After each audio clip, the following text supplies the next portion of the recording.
Welcome everyone to the first seminar of ICT for Development in the Field. And the theme of today will be, what is AI and what can it be used for? My name is André Baart. I live in Amsterdam in the Netherlands. I work as an AI expert at Bolesian, and I'm ICT for the technical expert at the Web Alliance for Reading in Africa. I'm mainly involved there in the Casadaka project, which enables low literate farmers all over the world to communicate using mobile phone apps, just like we do on our smartphones, but then on simple mobile phones in local languages. My background is in computer science here at the VU University in Amsterdam. And without further ado, let's get to the topic of today, which is, what is artificial intelligence? Now, there's not a real singular definition of what AI is, but most consider it to be intelligence demonstrated by machines. And to figure out what AI in this context really is, it's important to think about what do we consider to be intelligent behavior in humans. So what you can get to are basically three themes, which is learning things, reasoning about things, and solving problems. And there are many ways to teach or let computers learn things. And I will go over two today. The first is expert systems, and the second is machine learning, which also can be referred to as deep learning. So we'll start off with expert systems. Expert systems are systems that formalize knowledge in rules, which you can call knowledge rules. So I'll give you a simple example about water, which we probably all know about. So we can make some rules about in which state water is depending on the temperature. So if the temperature is below 0 degrees Celsius, water will freeze and it will become solid. If the temperature is above 100 degrees, water will start boiling and turn into gas. And if it's between 0 and 100 degrees, water is just a liquid that we can drink. So as you can see on the slide here, we have three knowledge rules that define this knowledge about water, which we all know in our regular lives. Now, if we can ask or create an AI system with this, and we can ask the AI system questions. For instance, if I have water here and the temperature of the water is measured to be -5 degrees, we can ask, will the water be liquid or not? And the AI will go through the list of all the knowledge rules, and it will encounter the first rule that we defined, which is if water is below 0 degrees, that it is frozen solid. And it will return an answer, no, the water, if it's -5 degrees, will be frozen solid. So, but this is a bit of a simple example. And of course, we want our AI to do much more interesting things than just tell us whether water is frozen or not. So let's say we would ask the AI a bit of a more difficult question. If I have here a glass of water at the temperature of 20 degrees, will I be able to drink it? And to answer this question, our three knowledge rules are not enough. So we can expand our system with three additional rules, which are if something is a solid in a solid state, then we as humans are able to eat it. And if it's a liquid, we can drink it. And if it's a gas, we can breathe it. And if we add these three rules to our existing three rules, we're able to answer this question. The system, the AI, will go through all of the rules and see which matches. So it will check the temperature of the water as given in the question to be 20 degrees. So it's more than 0 degrees, it's less than 100 degrees. So we can conclude that the water must be liquid. And then we can look in our second knowledge base and see, well, if something is a liquid, what can we humans do with it? Well, we can drink it. So the answer is yes. The water is a liquid because it's 20 degrees, so you're able to drink it. So this is a bit of a simple example of how the knowledge system works. Of course, in real life, things are more difficult. For instance, let's say we're at a coffee shop, as you can see in the image here, and someone pours this water, and we ask the AI, hey AI, the temperature of this water is 95 degrees. Can we drink it? Well, of course, with the rules that we defined, the AI would say, yes, you can drink it, but if you drink this water, you will burn yourself very badly. So this limitation brings us to some of the advantages and disadvantages of these expert systems. So the advantages are clear. You can quickly write down some rules. You can see how the system reasons and correct things. It's cheap to run. There are no expensive calculations to be made, and you also don't need any large data sets. But the disadvantages is that it's relatively difficult to capture all these human real-life problems, which are often complicated, and it's difficult to push these into some clearly defined rules. And additionally, all these things that we consider common knowledge are very, very hard to capture in these kinds of systems. So it may be that your system is following all the rules correctly and giving an answer that makes sense to the system, but that in real life is a completely wrong answer. So, for example, I found this nice flowchart on the internet that you can compare to knowledge rules about whether a horse needs a blanket or not. And this really, you would think is a simple question, but can depend on lots of things, which can have very vague answers. And so, while expert systems, they can really shine in a highly structured environment in which data is already in digital form and is well organized. In real life, it's often difficult to interpret things correctly. And then if you cannot interpret the real life situation, it's also difficult to apply these expert rules. So one of the other techniques in AI that we can use for more fuzzy real world problems, and which has been seen a lot of attention lately, is machine learning, and which we also know as deep learning. So to give you an example of how machine learning works, let's look at this very simple problem of distinguishing pictures of cats versus pictures of dogs. So for us as humans, this is really simple. You can clearly see on the left that we see a cat and on the right that you see a dog. But if we would try to formalize what we see here visually, you would come to the conclusion that both of these animals have 4 legs, they have a long tail, they have 2 eyes, 2 ears, a nose, and they are furry. What's the difference really? You know, these animals are very much the same, and still we as humans, we can instantly see the difference. So how would we solve this problem using AI? Well, what we can do is we can mimic the human brain. That's what we call a neural network. So in your brain there are neurons which are connected to other neurons, and if you see something or process inputs, there will be signals traveling through your brain. And in a neural network, we basically make a mathematical representation of what's happening in your brain. And how we can learn the computer to recognize, for instance, cats from dogs, is by giving it a lot of examples of pictures of cats and of pictures of dogs. And with every example we run it through the neural network, and we compare the answer that the neural network gives to the answer that it should have given. And if the answer is incorrect, we adjust some of the weights in the neural network, and we keep doing this until we reach an optimal state in which our neural network is able to recognize cats from dogs. So if we take this example of cats and dogs and turn it into all kinds of everyday objects, what the neural network can do is visible, for instance, in this video.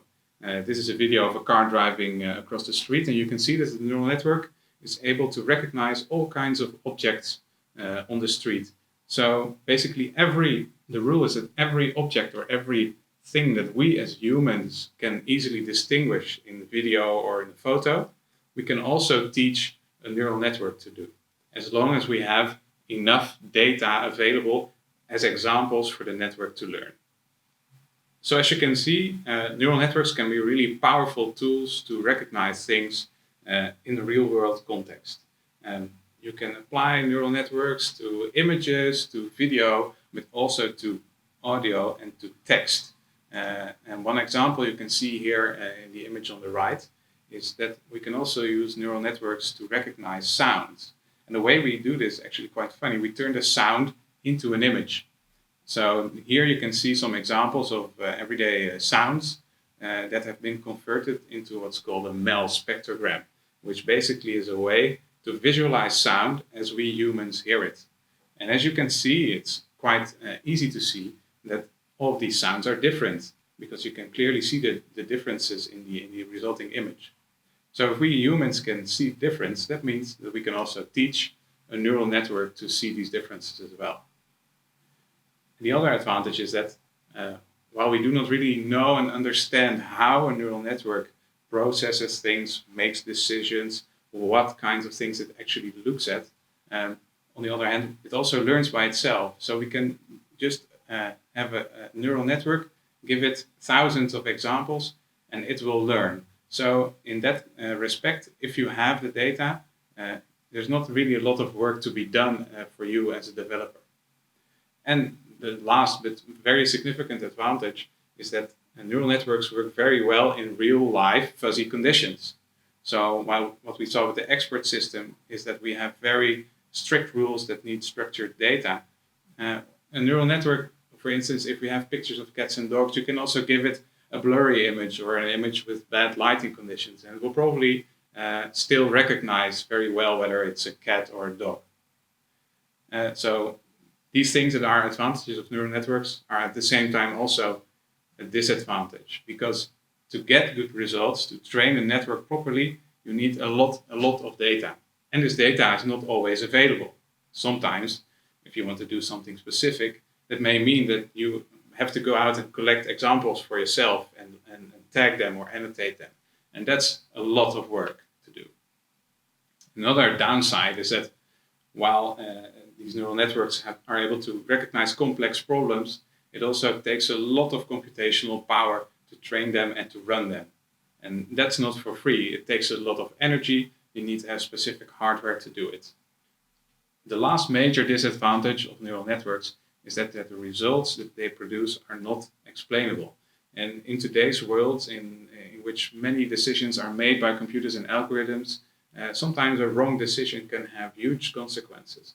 And if you're not able to explain why the computer made this decision, well, that may erode trust in your system, or in the EU, for example, there's now regulation that's being made about algorithms and how they decide things.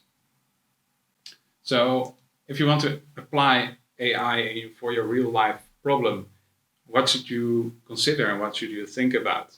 Well, first point, of course, is to check out whether there's really a solid business case for using AI to solve your problem. So the tasks that you want to do they require some kind of human intelligence? And does it have a very large scale in which developing an AI makes sense? Is the task repetitive in nature or not?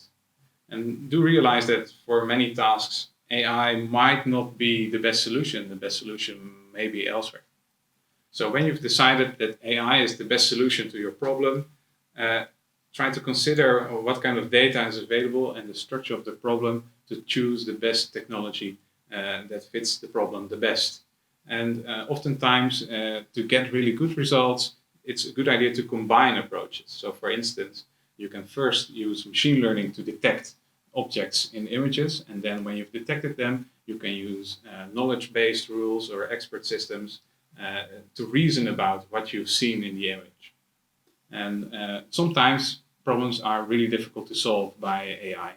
And in that case, you can also consider to combine certain elements of the work to be done by AI and other elements to be done by humans. Furthermore, there are also some ethical issues to think about when applying AI. One of the biggest things in the news recently is about bias in AI. So we've talked about neural networks, that they are not able to clearly explain to you how they've come to a decision, and that they learn using examples, which means that if you give the network in training phase, you give them bad examples or examples that contain biases, these biases will also be reflected in your model. And that may mean that your model can make decisions that may be racist or other kinds of unwanted things. So one of the examples you can see here on the right slide is that if we feed this model an example of someone holding an infrared thermometer and someone has a black skin color, all of a sudden the model recognizes 60% chance that it's a gun. while if we Photoshop the image and change the skin color, the gun is no longer detected. So that means that it might be that in this data set there's some bias going on, which has probably some very unintended consequences. Another thing is that it's important to consider who owns data and where does data come from.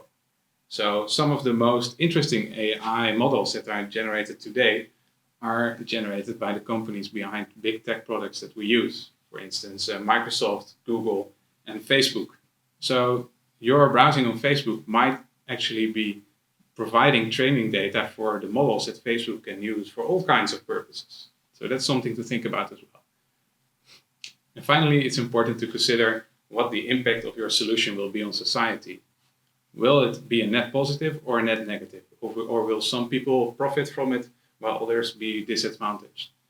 So consider all these elements thoroughly before you start on your project. Finally, I'd like to talk a bit about how to apply AI in the context of the Global South. It's important to take into account that most of the neural networks and the latest technologies that are developed in Silicon Valley, which means that they have a lot of assumptions that may hold in the Global North, but that may not hold in the Global South. For instance, that there's ubiquitous access to fast internet, and that you have a lot of very expensive new hardware that you can use. There's lots of data around, and that everyone talks English, for example. And many of these assumptions that are underlying in the way that technologies work and that models are created assume this North context. And that means that in most of the world, these assumptions do not hold and that these models may not be relevant. Or for instance, that the problems that AI is trying to solve, for instance, driverless cars, may be very relevant and high tech in Silicon Valley, but may be totally irrelevant in West Africa, for example.